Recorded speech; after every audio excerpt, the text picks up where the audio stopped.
이번 고국 방문 10년 만에 한국을 다녀오는 그런 일정이었습니다. 인천공항에 내려서 돌아오는 그 순간까지 한국을 보면서 참 발전을 많이 했다라는 것을 피부로 느끼고 돌아오게 되었습니다. 한국에 가신 지가 오래되신 분들 상상하는 것보다 더 이상의 발전을 한국이 누리며 살아가고 있더라고요. 못 사는 사람이 한 사람도 없을 정도로 제가 보는 사람들은 다 잘 살고 있었습니다. 참 산들마다 빌딩들이 우뚝우뚝 서 있었고요. 또 제가 33년 동안 부산에서 살았는데 부산도 길을 제가 찾지 못할 정도로 굉장히 발전되어져 있는 모습을 보고 돌아왔습니다. 설교를 한 5번 정도 하는 그런 일정과 또 회의 참석, 또 자매노예인 강원동노회에 참여하는 그런 빡빡한 일정 속에서도 틈틈이 또 구석구석 또 보게 하시고 또 사람들을 만나게 하시고 특별히 이번 추석 연휴 동안 많은 친척들을 만날 수 있는 기회가 되어서 얼마나 감사한지 모르겠습니다. 한국이 참 잘 살기는 잘 사는데 계속 있으면서 또 이제 미국으로 돌아와서 며칠 동안 한국을 생각을 해보면 좀 염려되는 부분이 하나가 있습니다. 그 염려되는 것이 뭐냐면 한국은 극도의 소비 문화에 젖어 있다라는 것입니다. 우리가 자랄 때만 하더라도 전략이 미덕이었거든요. 종이 한 장 아껴서 우리가 잘 살게 되었는데 요즘 한국은 어떻게 해서 저렇게 잘 사는지는 모르겠지만 극도의 소비 문화 속에 있는 것을 확인하게 되었습니다. 가는 곳곳마다 커피집이 또 성황을 이루었고요. 또 먹거리가 참 대단합니다. 가는 곳곳마다 음식점이 질비하게 늘어서고 또 음식점들마다 다 잘 되더라고요. 특별히 커피가 한국에서는 제가 안 나는 거로 알고 있는데 커피를 한국 사람들이 너무너무 좋아하고 또 곳곳에 커피숍이 늘려져 있는 것을 보게 되었습니다. 요즘 젊은 사람들은 점심을 2-3천 원짜리 라면 먹고도요 후식으로 5천 원, 6천 원짜리 커피를 먹는다 그래요. 참 그런 이야기를 들어보면 참 이상한 문화가 자리를 잡았다라는 그런 생각이 들었고요. 제가 살던 때보다 자동차 수는 훨씬 더 많이 늘어서 길마다 굉장히 복잡했습니다. 시골도 복잡하고요. 도시는 뭐 말할 것도 없고요. 근데 차를 보니까 많은 차들이 외제차였습니다. 그 외제차들 가운데서도 벤츠, BMW, 렉서스 이런 고급차들이 미국보다 더 많이 다니고 있더라고요.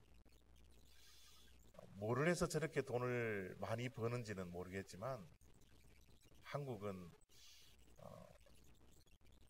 돈 쓰는 것이 장기인 나라처럼 그렇게 보여서 한국을 생각하면 염려도 되고 걱정도 되는 것이 사실입니다. 저희들이 미국에 올 때만 하더라도 미국을 노인천국이라 그랬거든요. 그런데 요즘은 한국이 노인천국이라 그래요. 그 월페어를 나이가 들면 이제 정부에서 주지만 한국에서도 복지 정책이 아주 잘 잡혀서 노인들에게 이 정부에서 돈을 준다고 그럽니다. 그것이 뭐 미국처럼 그렇게 많지는 않지만 한 25만 원에서 30만 원 정도 매달 그렇게 정부에서 준다고 그래요. 그런데 이 어르신들이 이 돈을 쓰지 않고 꼬박꼬박 저축을 한답니다. 그런데 놀라운 것은 1년 동안 한 300만 원 정도 모으는데요. 이 300만 원 정도를 모아서 어른들이 여행을 갑니다. 외국 여행이요. 어른들이 제주도도 이제 가기 싫어한대요. 이제 조금만 하면 동남아시아 가고요. 또 유럽에 가고요. 그래서 인천공항에 가면 참 많은 사람들이 외국을 떠나려고 줄을 서가 있는 그런 모습입니다. 절약이 미덕이었던 한국이 이제는 소비가 미덕이 되어버린 그런 나라가 된 것 같습니다. 나라는 많이 발전되어져 있지만 한국은 두 가지의 얼굴을 가진 것은 틀림없는 것 같아요. 분주하게 살고 또 바쁘게 살고 또 열심히 살지만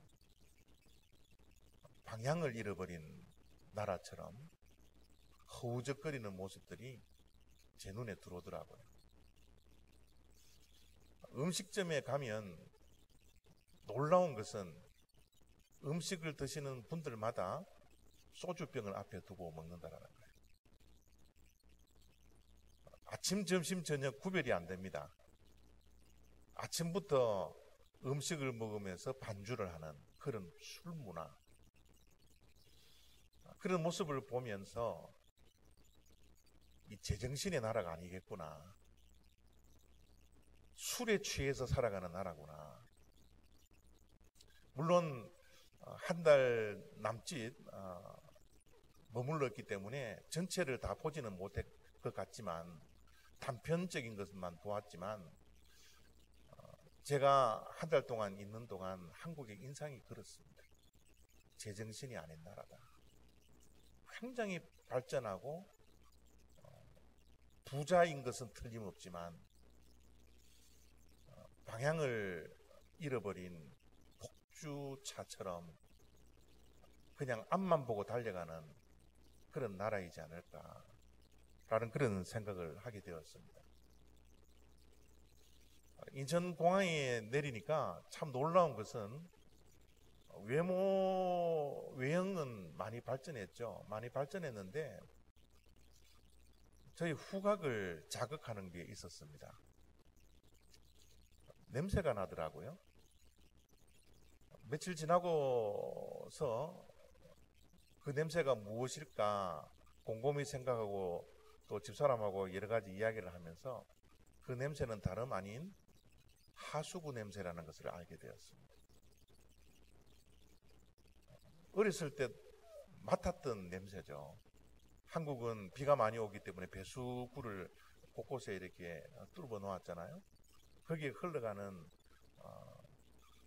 물로 인하여서 하수구 냄새가 굉장히 많이 났습니다. 만나는 사람들마다 냄새가 난다고 이야기를 했는데 그들은 모르더라고요.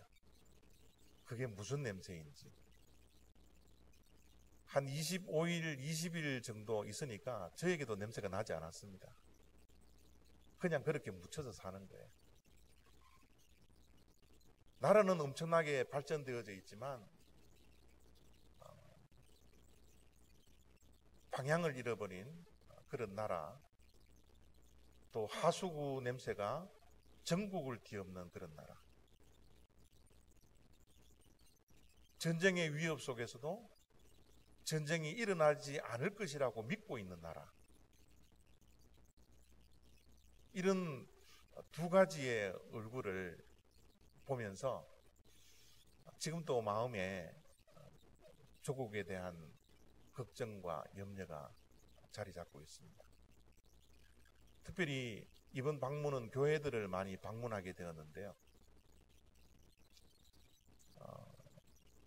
양극화예요. 한국의 사회가 양극화 때문에 문제도 많지만 교회 안에도 양극화가 굉장히 심화되어져 있습니다. 큰 교회는 그냥 부흥하고 있어요.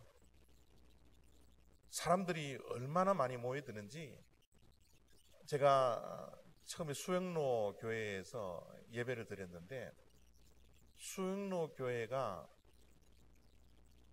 몇만 명? 5만 명? 5만 명 되는 교회거든요. 그냥 뭐 인산인해예요. 근데 제 눈에는 인산인해로 이루어지는 교회가, 저 교회가 건강할까? 그냥 예배만 드리고 쏙 빠져나가는, 정말 야구 경기 한번 딱 구경하고 딱 가는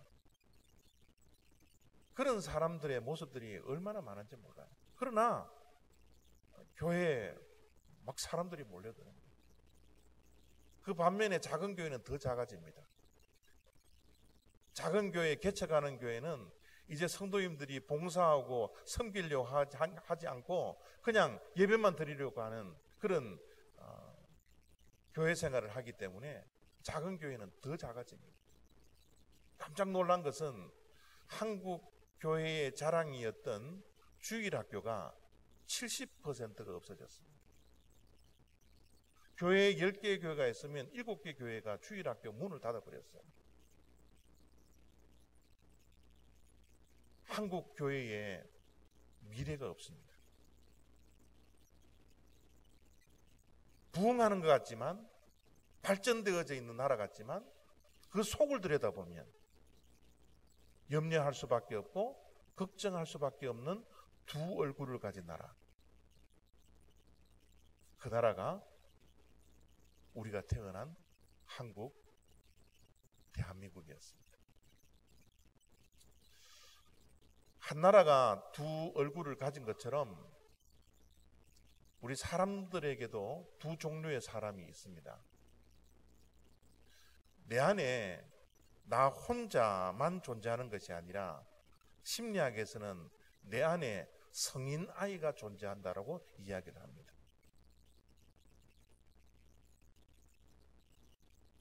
사도 바울도 성경 속에서 사람의 종류를 두 가지를 이야기해 주고 있습니다. 그 두 가지의 종류의 사람이 무엇인가 하면 옛사람과 새사람입니다. 우리 믿는 자들이 동일한 믿는 자라고 한 종류의 사람이라고 규정하지 아니하고, 믿는다 할지라도 예수를 영접하고 신앙생활하고 교회생활을 함에도 불구하고 우리 안에는 옛사람이 존재하고 있고 새사람이 있고 두 종류의 사람이 있다라고 사도 바울은 오늘 우리가 읽었던 말씀 속에서 하고 있습니다. 오늘 우리가 읽었던 말씀 가운데 22절, 23절, 24절을 보면 사도 바울이 그 이야기를 하고 있습니다. 오늘 파워포인트가 없거든요. 파워포인트가 없기 때문에 여러분 성경 가지고 오셨으면 성경 한번 보기를 원합니다. 에베소서 4장 22절, 23절, 24절 보도록 하겠습니다. 우리 함께 소리내어 읽도록 하겠습니다. 시작. 너희는 유혹의 욕심을 따라 썩어져가는 구습을 따르는 옛사람을 벗어버리고 오직 너희의 심령이 새롭게 되어 하나님을 따라 의와 진리의 거룩함으로 지으심을 받은 새 사람을 입으라. 눈으로 확인되죠? 옛 사람이 있고 새 사람이 있습니다.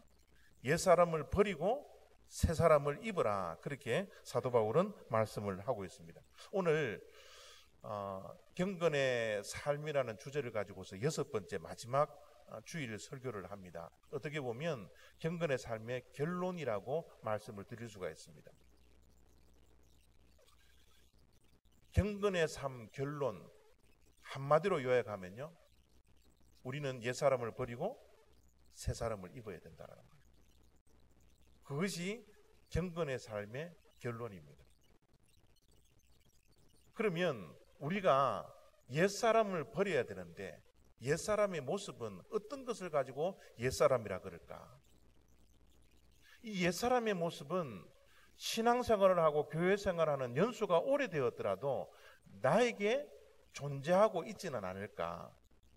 오늘 말씀을 통해서 내 자신을 확인할 수 있는 시간이 되어지기를 바랍니다. 옛사람은 과연 어떠한 모습을 가지고 있는지 17절 보겠습니다. 그러므로 내가 이것을 말하며 주 안에서 증언하노니 이제부터 너희는 이방인이 그 마음에 허망한 것으로 행함같이 행하지 말라. 옛사람은 예수 그리스도를 믿기 전에 이방인들이 행했던 그 행함들은 뭐냐면 허망한 것으로 행하더라는 거죠. 허망한 것으로 행하는 것, 그것이 옛사람의 모습입니다 라고 사도 바울이 이야기를 하고 있는 거예요. 허망한 것이 무엇일까? 허망한 것은 목표를 잃어버린 삶입니다. 목적 없이 살아가는 삶이에요. 방향 없이 살아가는 삶, 그것을 우리는 허망한 삶이라 그렇게 이야기를 합니다. 우리가 예수 그리스도를 믿으면 삶의 목적이 바뀌거든요. 예수 그리스도를 믿지 않았을 때의 삶의 목적과 이제 옛사람의 모습을 벗어버리고 예수 그리스도의 옷, 새 사람의 옷을 입은 사람들의 삶의 목적은 분명히 달라야 합니다. 그런 삶을 살기 위해서 우리는 경건의 삶을 살아야 된다는 것이죠. 살아가는 삶의 방향이 바뀝니다. 아니, 바뀌어야만 합니다. 자, 여러분, 우리 믿는 자들, 예수 그리스도를 영접하고 신앙생활을 하는 우리들 삶의 목적이 무엇이에요? 여러분은 삶을 무엇을 위해서 살아가고 있습니까? 어떤 방향을 향하여서 걸어가고 있습니까? 그것이 여러분들의 삶 속에 분명히 자리를 잡고 있습니다. 우리 믿는 자들의 삶의 목적은 두 가지입니다. 그 첫 번째는 하나님의 영광을 위해 살아가는 거예요. 우리의 삶의 목적은 발걸음마다 이제 하나님을 위해서 살아가는 것, 하나님의 영광을 위해서 살아가는 것, 이것이 우리 믿는 자들의 삶의 목적이요 방향입니다. 예수를 믿지 않았을 때 허망한 삶, 허탄한 삶, 방향이 없는 삶을 살아갔을 때의 삶의 목적은 나입니다. 나를 위해서. 그러나 이 삶의 방향은 예수 그리스도로 인하여서 바뀌어져야 합니다. 무엇으로? 하나님의 영광을 위해서, 주를 위해서. 사도 바울은 서신서에서 이렇게 고백을 합니다. 내가 사는 것도 주를 위하여, 죽는 것도 주를 위하여, 먹는 것도 하나님의 영광을 위해서, 마시는 것도 하나님의 영광을 위해서. 우리의 인생의 발걸음 한 걸음 한 걸음이 누구를 위하여 살아갈 것인가? 이것이 옛사람으로 살아가고 있는가, 새사람으로 살아가고 있는가를 구분하는 기준점입니다. 우리 올리브교회 성도님들 한 분 한 분은 하나님의 영광을 위해서 살아가는 주님의 아름다운 성도님들 다 되시기를 부탁드립니다. 하나님의 영광을 위해서 살아가는 인생의 목적과 함께 우리들에게는 또 한 가지의 목적이 있습니다. 그것은 사명 따라 살아갑니다. 이 땅에서 잘 먹고 잘 사는 것, 이것은 세상 사람들이 가지는 허망한 삶의 목적입니다. 그러나 예수 그리스도를 믿고 경건한 삶을 살아가는 새 사람의 모습은 그것이 우리의 삶의 목적이 아닙니다. 우리의 삶의 목적은 하나님께서 내게 주신 사명이 무엇일까를 분별하여 그 사명 따라 살아가는 거예요. 우리에게 주어진 사명이 무엇입니까? 생명을 구하고 살리는 겁니다. 복음을 전하는 일입니다. 선교하는 일입니다. 전도하는 일입니다. 우리의 삶의 모든 목적과 삶의 방향은 그것으로 향하여져 있어야 합니다.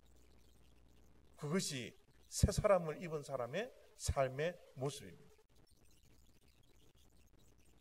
경건의 삶 마지막 주제 설교를 맞이하는 우리 올리브교회 성도 한 분 한 분은 내가 무엇을 위해서 살아가는지 험한 것 쫓지 아니하고 진짜 우리가 쫓아야 할 것들을 쫓아갈 수 있는 그런 주님의 백성들 다 되시기를 부탁드립니다. 18절 또 봅니다. 그들의 총명이 어두워지고 그들 가운데 있는 무지함과 그들의 마음이 굳어짐으로 말미암아 하나님의 생명에서 떠나 있도다. 우리가 버려야 할 옛사람의 모습, 어떤 모습입니까? 마음이 굳어져 있는 모습입니다. 마음이 굳어져 있으면 그로 말미암아 하나님의 생명에서 떠나버립니다 라고 말씀을 하고 있는 거예요. 하나님을 떠나지 않기 위해서는 우리가 뭐예요? 부드러운 마음을 가져야 된다. 새 사람은 부드러운 마음을 가지는 자입니다. 옛 사람은 굳은 마음을 가지고 있는 자예요. 나이가 들면 들수록 우리의 마음이 좀 부드러워져야 되는데 왜 이렇게 마음이 단단해지는지는 모르겠어요. 나이가 들면 나이가 들수록 아집과 고집 속에서 살아갑니다. 자기 주장이 더욱더 강해져 가고 있어요. 나이가 들면 들수록 마음이 부드러워져서 신앙의 연수가 깊어지면 깊어질수록 남을 용서하는 마음이 있어야 하는데 남을 용서하지 못하는 이 단단한 마음, 이 강팍한 마음, 이것이 점점 자리를 잡고 있는 것이 현실이지 않습니까? 남을 배려할 수 있는 부드러운 마음을 가져야 되는데 남을 배려하지 않는 그런 단단한 마음을 가지는 것이 우리들의 모습이지 않습니까? 그래서 이런 단단한 마음을 가지고 있기 때문에 하나님께 가까이 갈 수가 없는 거예요. 특별히 단단한 마음을 가지는 자들은 하나님의 말씀 앞에 반응을 할 수가 없습니다. 하나님의 말씀을 들으면 우리가 감동이 있어야 되고 감격이 있어야 되고 회개의 눈물이 있어야 되는데 마음이 점점 단단해지고 강팍해지고 하나님께 멀어져 가고 있으니까 하나님의 말씀을 들어도 눈물이 나지 않아요. 감격이 없습니다. 감동이 없습니다. 그것이 우리 믿는 자들의 현실이지 않습니까? 여러분, 예배를 드리면서 부드러운 마음을 가지고서 말씀을 듣고 찬양을 드릴 때 눈물을 흘린 적이 여러분 언제입니까? 찬양을 드려도 우리의 단단한 이 마음 때문에 눈물이 나지 않는, 감사의 눈물이 나지 않는, 그저 회개의 눈물이 나지 않는 그런 단단한 모습으로 우리가 예배를 드리고 있지는 않습니까? 이 단단한 마음은 옛 사람들이 가지는 마음이에요. 우리들은 새로운 마음, 부드러운 마음, 새 사람을 입는 그런 경건의 삶들을 살아가야 하는 것이 우리들이라는 겁니다. 왜 이렇게 단단한 마음을 가질 수밖에 없나 그러면요, 내 자신을 정확하게 볼 수 있는 눈이 없기 때문에 그래요. 우리가 내 자신을 볼 때도 객관화를 시킬 필요가 있거든요. 내 자신을 객관화할 수 있는 능력이 우리들에게 상실되어져 있기 때문에 내 마음은 점점 강팍해지고 있는 거예요. 이 정도 신앙생활 하면 됐지 라고 착각하면서 살아갈 때가 얼마나 많은지 모릅니다. 말씀의 씨앗들이 우리의 마음에, 부드러운 마음에 심겨지면 우리가 30배, 60배, 100배의 열매를 맺어야 되는데 단단한 마음에 말씀이 심겨지니까 씨앗에 뿌리를 내리지 못하고 곧 시들어 죽어버리는 것이 우리들의 단단한 마음이지 않습니까? 내 자신을 객관화시킬 수 있어야 합니다. 내 자신을 정확하게 볼 수 있어야 합니다. 그럴 때지만이 내 마음이 얼마나 강팍한지, 내 마음이 얼마나 단단한지, 내가 얼마나 고집스러운 사람인지, 얼마나 죄덩어리인지 내가 알아갈 수 있는 거예요. 우리의 부드러운 마음은 하나님 말씀 앞에 정직하게 설 때입니다.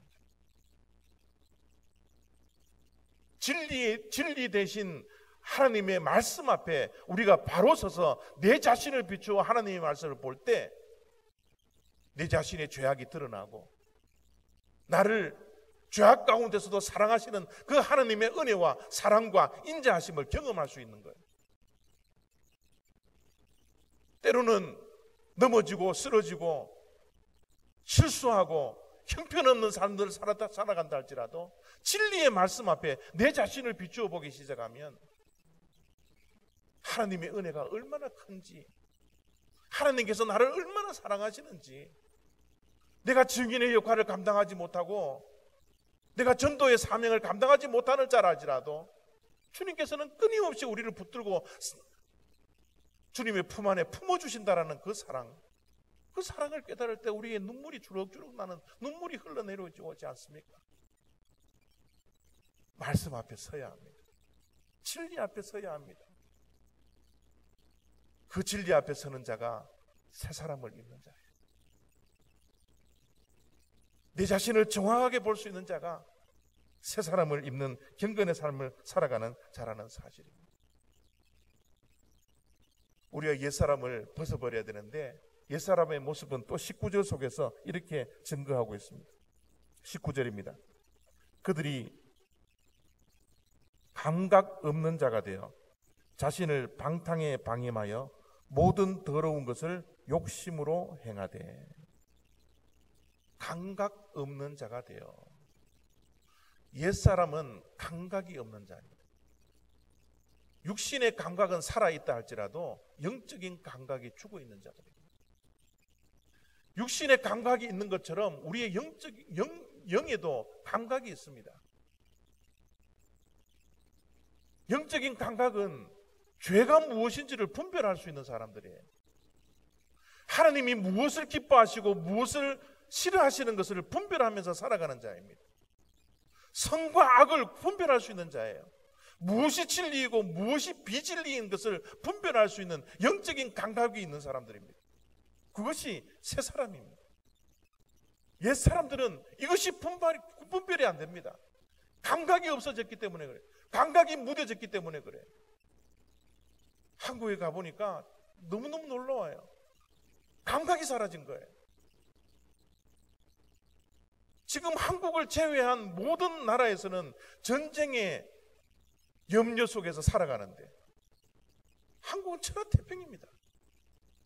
우리나라는 전쟁이 일어나지 않을 것이라고 100% 확신하며 살아가는 한국 사람들의 모습을 보면서 감각이 없구나.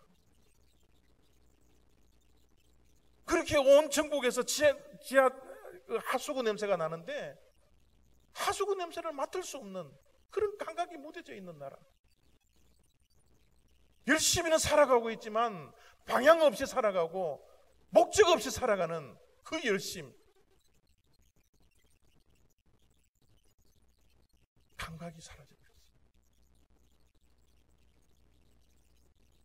우리 믿는 자들은 이 감각이 살아나야 합니다. 영적인 감각이 살아나야 합니다. 그것이 새 사람을 입은 자들, 경건한 삶을 살아가는 사람들의 모습입니다. 저는 우리 올리브교회 성도님들 한 분 한 분이 이 감각이 날마다 새로워지기를 바랍니다. 육신의 감각은 좀 떨어진다 할지라도 영적인 감각은 날마다 새로워지는 축복이 있기를 원합니다. 이 감각이 사라지게 하는 것은 다름 아니라 우리가 가지고 있는 욕심 때문입니다. 욕심은 무엇입니까? 내 자신만 생각하는 겁니다. 내 자신의 유익만 생각하는 겁니다. 내 자신의 이익만 생각하는 겁니다. 그것이 욕심입니다. 욕심이 우리의 영적인 감각을 무뎌지게 한다는 거예요. 여러분, 우리 자신의 유익, 이익을 위해서 가지고 있는 양심을 버릴 수 있는 것, 그것이 이 세상의 모습입니다. 예수 그리스도의 옷, 새 옷을 입지 않은 자들을 옛사람의 모습이지 않습니까? 우리는 이 감각을 살려내야 합니다. 새 옷을 입는 축복이 우리들에게 있어야 한다는 겁니다. 나만 생각하는 것이 아니라, 내 이익만 생각하는 것이 아니라 남의 이익도 생각할 수 있어야 합니다. 교회를 생각할 수 있어야 합니다. 교회의 이익과 유익을 위해서는 내 이익과 내 편리함을 조금 내려놓을 수 있는 감각들이 살아나야 합니다. 나만 위해서 살아가는 것이 아니라 하나님을 위해서 살아가는 영적인 감각이 살아나야 합니다. 이것이 경건의 삶에 추구하는 능력입니다. 우리는 감각 없는 욕심으로 가득 찬 이런 옛 모습들, 옛사람을 벗어버려야 된다는 거죠. 성경은 벗어버리라는 것만 우리들에게 요구하지 않습니다. 버리고 입어야 합니다. 옛사람을 버리는 것으로 그치는 것이 아니라 한 단계 뛰어넘어서 새 사람을 입는 노력을 우리는 해야 된다라고 말씀은 우리들에게 하고 있습니다. 22절입니다. 너희는 유혹의 욕심을 따라 썩어져가는 구습을 따르는 옛사람을 벗어버리고, 24절, 하나님을 따라 의와 진리의 거룩함으로 지으심을 받은 새 사람을 입으라. 옷을 입고 벗는 그런 그림 언어를 우리들에게 사도 바울은 말하고 있습니다. 우리는 매일매일 옷을 벗고 입습니다. 오늘 아침에 나오실 때도 헌옷은 벗고 우리는 새 옷을 입었습니다. 벗고 입는 이 행위는 매일매일 하는 겁니다. 어제 입었던 옷, 오늘 다시 입지 않습니다. 그것이 벗고 입는 그림 언어의 핵심입니다. 옛 사람을 벗고 우리는 새 사람을 매일매일 입어야 합니다. 경건의 삶, 어제 살았다고 오늘 그렇게 살지 않겠다라는 마음을 가져서는 안 됩니다. 우리는 어제도 오늘도 내일도 매일매일 벗고 입는 이 경건의 행위들은 매일매일 해야 합니다. 또한 벗고 입는 것은 매일매일 해야 되지만 벗은 뒤에 입어야 합니다. 벗지 않고 헌옷 위에 새 옷을 우리는 입지 않습니다. 우리는 옛 사람을 벗어버리고 새 사람을 입어야 합니다. 옛 모습 그대로 가지고 새 옷을 입으면 그것은 경건의 삶이 아니라는 겁니다.